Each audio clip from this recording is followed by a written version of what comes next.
Srimati Aparajita Sarangi. Honorable Speaker, sir, I consider it to be my privilege to be able to speak in this August House on the budget, our government's budget, which was presented by Madam Nirmala Sitharaman on July the 5th. Sir, this particular budget is a reflection of the extraordinary balance between intent and content, vision and provision. Sir, I'm reminded of a line from Victor Hugo, the French poet. He had said, "No power on earth can stop an idea whose time has come." Now, I'll definitely like to put in here that the time of crystallization of Honorable Prime Minister's idea of New India has come. And this particular budget provides the building blocks for New India. Sir, if you hear the budget or you read the budget, 5 words actually stand out, very powerful words. One is aspirational. Number 2 is structural. Number 3 is transformational. Number 4 is inclusive. And number 5 is sustainable. It's a highly aspirational budget. We are talking of $5 trillion economy, which would be achieved by 2024. But at the same time, this particular aspiration is an affirmation of Prime Minister's slogan, reform, perform and transform. And this is something which Prime Minister is not leaving for the successive government to realize. It is, he's basically hinting at, he's calling upon the collective will of the people, collective will of the people of India, collective strength of the people of India, and collective energy of the people of India to transform our country into a middle-level economy. So, sir, from here, I would definitely like to list out some of the points. There is paucity of time, I understand, but I would definitely like to place before you some of the issues that actually are brought out very well in this particular budget of ours. Sir, there is a discourse, there is a declaration of rupees 100 lakh crore for infrastructure development by 2024. Now, the budget speech also talks of a formation of an expert committee which will look into the ways and means of resource mobilization, which is definitely a very good step in the right direction. So, third thing, I was quite amused in the morning when Honorable Member Mr. Shashi Tharoor talked of Soot Burti Sarkar. This particular budget is focused on dwelling upon Gaon, Garib or Kisan. The other day during the weekend, I had been to my constituency to one of the villages, and many villagers were there. And one of the villagers stood up and said, "We are getting 5 things from the central government. One is the toilet. Number 2 is the cooking gas facility. Number 3 is roof overhead. Number 4 is electricity. And number 5, piped water supply by 2024. What more do we need? Apno jaiki आदरणीय प्रधानमंत्री को आमरो धन्यवाद कही देबे. Please go to Delhi and convey our gratitude to Honorable Prime Minister. This is the message from the villages of my constituency, Bhubaneswar in Odisha. So we are talking of new education policy. We are talking of a higher education commission. And this particular commission, sir, it's very much required. In fact, if we are talking of getting all the students from foreign countries, as many students as possible come to India and study. This is a very welcome move, very welcome initiative of Government of India. Sir, I would like to place before the House that by rough estimates, $8 billion to $10 billion are spent by Indian students who are studying outside. So if we are able to have academic excellence here, institutes of academic excellence, our children will not go outside and children from outside will come here, so we will be earning foreign exchange and we will be saving our foreign exchange. The budget also talks of the National Research Foundation. Now, National Research Foundation is a right step in the right direction. We have to fund, we have to coordinate and we have to promote research and development in the country. Sir, I would like to point out here that This is a very timely intervention of the government, and we must commend the efforts of the government and Honorable Finance Minister for this, because we, India, is 0.88% of the expenditure, whereas Sweden is 4.1% expenditure.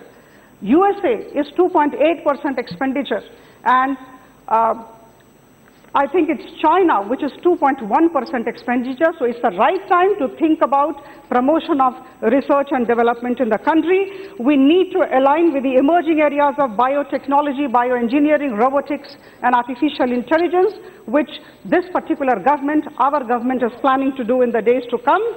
Sir, I would like to talk about the self-help groups. I would like to talk about the PMGSY. I would like to talk about the green budgeting. No, never ever we heard of green budgeting. As far as SHGs are concerned, in fact, my predecessor, the earlier speaker from my party has already said, in fact, it's a wonderful thing. We are going one step ahead of the National Rural Livelihood Mission.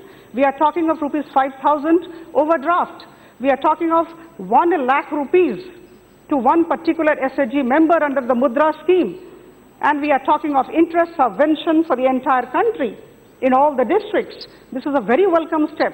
And I would also like to mention about the PMGSY, sir.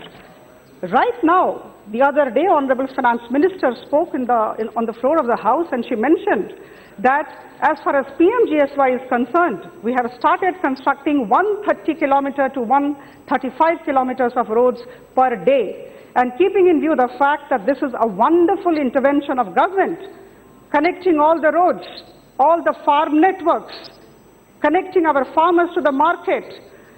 Sir, this particular government, our government, has actually earmarked 80,250 crore, and it will be constructing 1,25,000 kilometer roads in the days to come. And I would also like to mention here about the green budgeting. We are talking of solid waste management. We are also talking of plastic waste in the PMGSY roads, the usage of plastic waste. These are very welcome initiatives. We are talking of reducing of GST, bringing down GST from 12% to 5% so that consumers can afford the electric vehicles. So these are very welcome steps, path-breaking initiatives, and Honorable Prime Minister and the entire team needs to be commended for this initiative. And sir, let me honestly tell you, I was hearing all my friends since morning. We were all sitting and we were all listening to them. Sir, let us all work together in such a manner that we unitedly disprove that cynicism is the national disease of India. We should not be cynics. We should not be pessimists. In fact, sir, I'm reminded of Helen Keller. The other day I was going through one of the books. No pessimist ever discovered the secrets of the stars or sailed to an uncharted land or opened a new heaven to the human spirit. Let us not be pessimists. Let us be optimists. Let us commend, let us rise to commend, and let us say that this is a wonderful budget.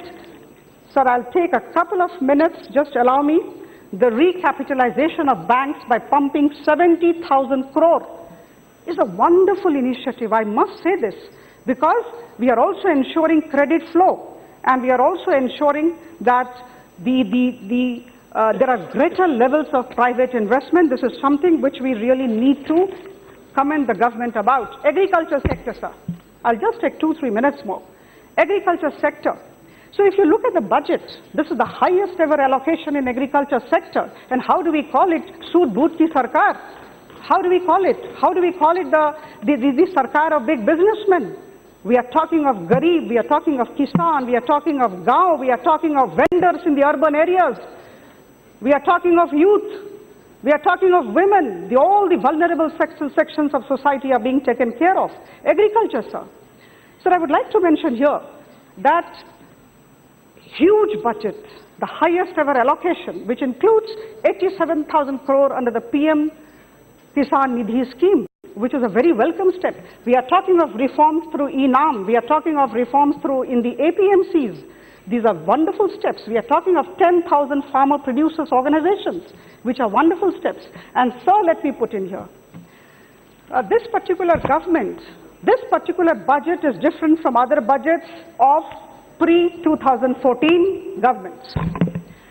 There are two things here I would like to mention here. We are not talking of vast schemes and grandiose theories. Vast schemes and grandiose theories, Speaker Sir, will not achieve the same benefits as the accumulation of smaller, consistent, attainable goals. This particular budget indicates that our country should be an example of what the sum would look like when all the smaller parts that actually work are added up. This is extremely important, sir. I just wanted to mention this. Sir, Jal Shakti, 1 minute more, sir. Sir, both, sir, I understand I'm killing the time, but I'm really very, very thankful to the entire team of Honorable Finance Minister under the direction of Honorable Prime Minister. A wonderful document has been prepared, sir. This particular budget is a great document. And sir, let me honestly tell you,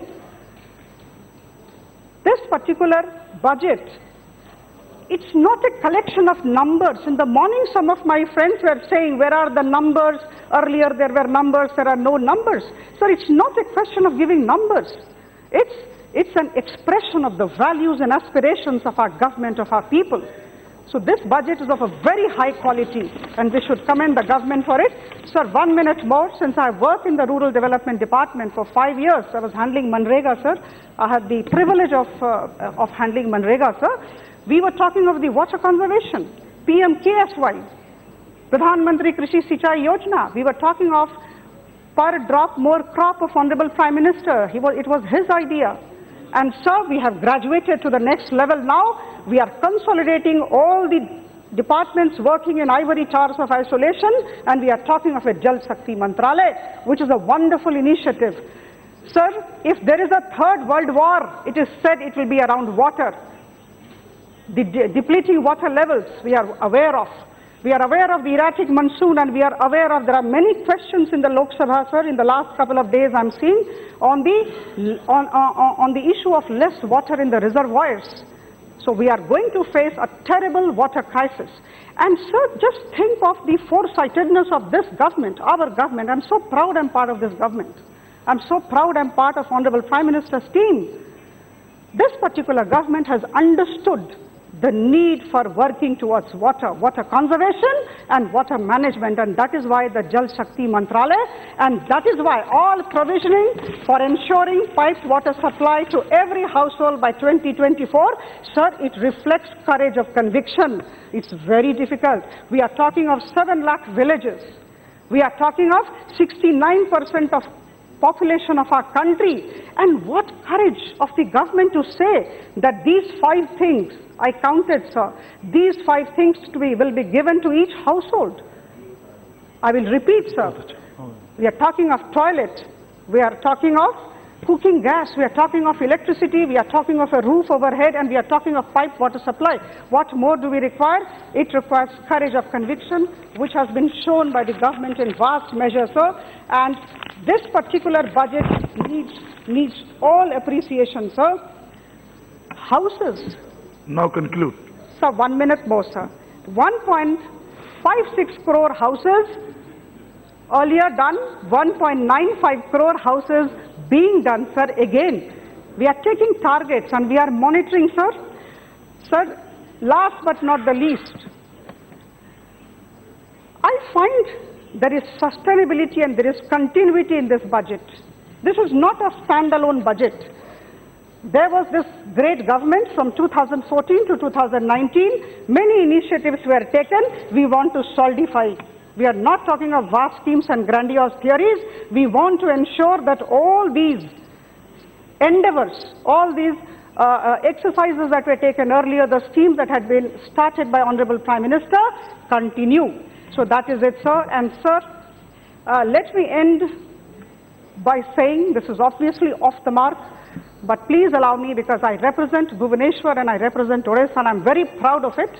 I must say that very humbly I would put in that my state, Odisha, should be part of the National Nutrition Mission and should adopt Ayushman Bharat. The state government has not actually gone into these 2 schemes, although central government has been telling the state government to be part of National Nutrition Mission and Ayushman Bharat. I just pray to God that good sense prevails and the state governments decides to be part of these two schemes.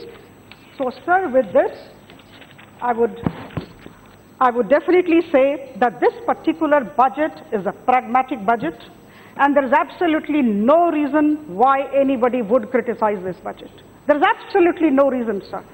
It's rhetoric, it's words, it's verbose. We just keep standing and saying anything about this budget, sir. This is one of the best budgets, and this is the best budget because it talks of farmers, it talks of youth, it talks of rural artisans, it talks of small shopkeepers. Sir, our small shopkeepers, our vendors are also being taken care of. Thank you very much.